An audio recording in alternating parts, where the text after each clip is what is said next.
Hey True Blazer fans, it's Torey and I'm back with another player analysis. Now this one is going to be for the final bench player. We're almost done with the bench and then we can hop right into the starters, which is going to be a lot of fun to do. So we're going to jump straight into this player analysis, and this one is for Seth Curry.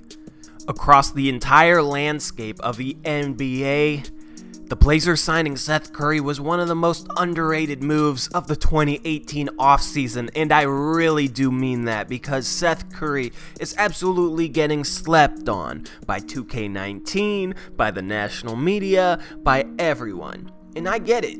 He was injured last year. He didn't play. So some regression might make sense compared to the year before, right? I just don't see it. With shooters like that, you don't really see them regress in that area. And pretty much everything he does off the dribble is set up by his lethal shooting. What I mean by that is, guys close out on him so hard because they're so worried about him getting 3-point shots off that it's not really a challenge for him to beat those closeouts. We see the same thing with his brother Steph, where players close out so hard on them, they can almost walk right past their defender. I don't really see the regression in his ball handling or his finishing ability because he's pretty crafty in that area and he has a feel that you can't really teach, but it's something that you don't really unlearn, if you know what I mean. That's not really something you lose, even if you get hurt. And this isn't an Achilles tear. It isn't an ACL tear. It was a stress fracture in his lower leg, so that's not something that really causes lasting problems for a player. It's not really something that zaps your athleticism. It's not really something that makes it harder for you to be explosive, but even then, that's not really Seth Curry's game.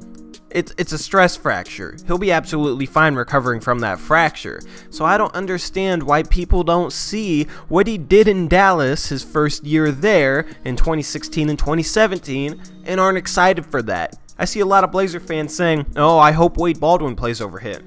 I know it's easy to fall in love with Wade Baldwin's defense, but Seth Curry is the lethal shooter that we've needed since losing Allen Crabbe. And really, he's the sixth man we've needed because he can do so much more than Allen Crabbe. And he's probably a better defender than Allen Crabbe, which is one part of his game, which is very overlooked. For the longest time, I've wanted a third guard that can attack the rim, make plays for others here and there, as well as be able to knock down the three-point shot.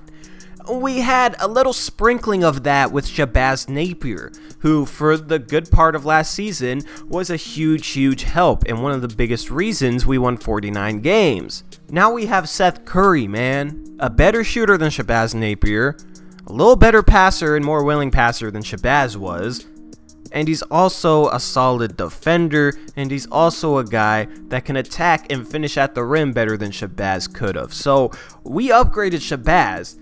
But I see a lot of media outlets saying Seth Curry doesn't project to be an upgrade over Shabazz Napier and Pat Connaughton.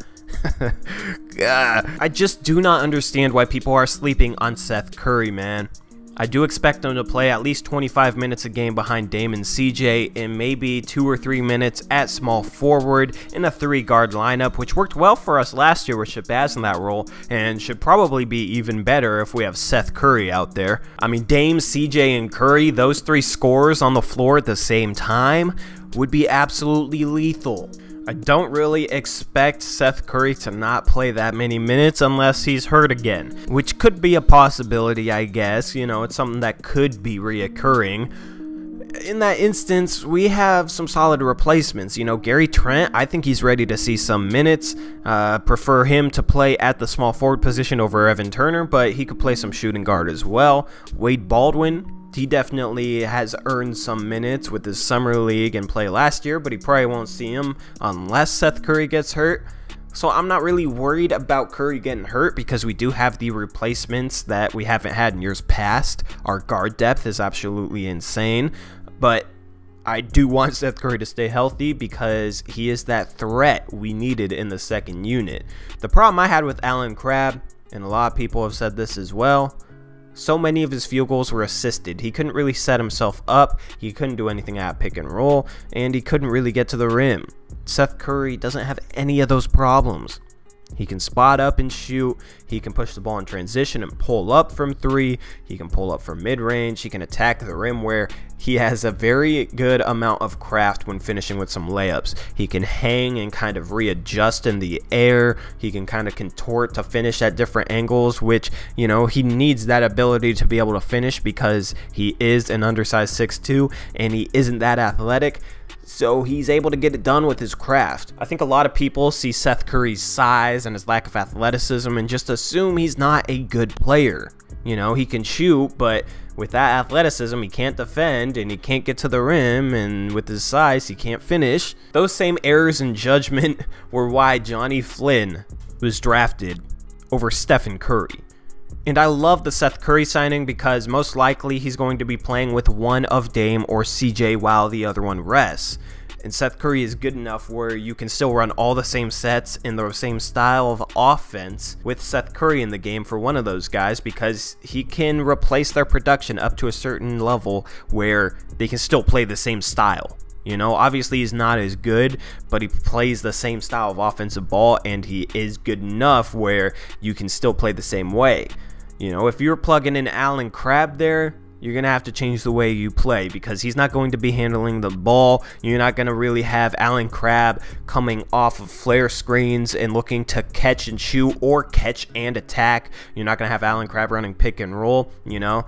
Those are all things that Dame and CJ do. So now that we have Seth Curry, both of their guards will be able to do all those things for 48 minutes a game. I really like that continuity, and I really think that will help us remain more consistent. And if one of our guys are struggling, I really think Seth Curry could step up and give us that help that we need.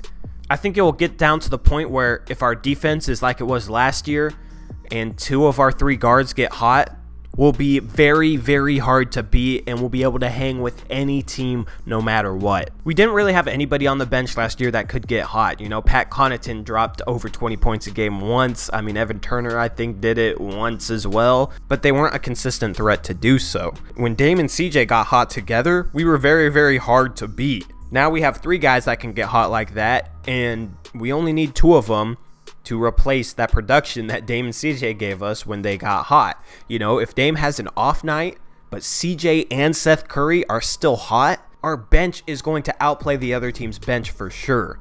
You know, with CJ in with that second unit. Okay, and Dame, even though he's struggling, our bench will be able to actually build him a lead, and then he'll be able to come back in the game and won't feel like he has to press to try and regain the lead or make up some ground on a deficit. And that might end up with Dame playing better. On the flip side of that, if our starting unit struggles for whatever reason and we have a deficit when we put our second unit into the game, Seth Curry and CJ McCollum are able to get so hot that we could destroy a 10-point deficit in only a minute or 2. Overall, I just think Seth Curry makes us a much more dynamic team and a much bigger threat on offense with our second unit. Now, he is on a 2-year contract. That second year is a player option for under $3 million a year. So I expect Curry to be healthy, and I expect him to decline that option because he's definitely worth more than that number if he's healthy. You know, he was an absolute steal this past offseason. That was just because he didn't play the season before. So while this might be a 1-year rental, it should be a very fun one, and I'm really excited to watch him play. If he's really that good and meshes that well with our team, we could look to bring him back with a mid-level exception in the next offseason. However, I think he's just a very, very good option and stopgap to buy time for guys like Gary Trent, Wade Baldwin, and Anthony Simons to come and take those backup guard minutes. Anyway, true Blazer fans, I hope you enjoyed this player analysis. Let me know if you think Seth Curry is being slept on, or let me know what you think the problem in his game is, which is leading him to being slept on. I just chalk it up to not playing last year, but that doesn't mean this dude doesn't have skill. So we're going to jump into the starters, and hopefully we'll finish them up in the next 10 days, because we only got 10 days until the first preseason game in FanFest, so we got to wrap up this series. With all that being said, this has been Torey. Peace out. Go Blazers.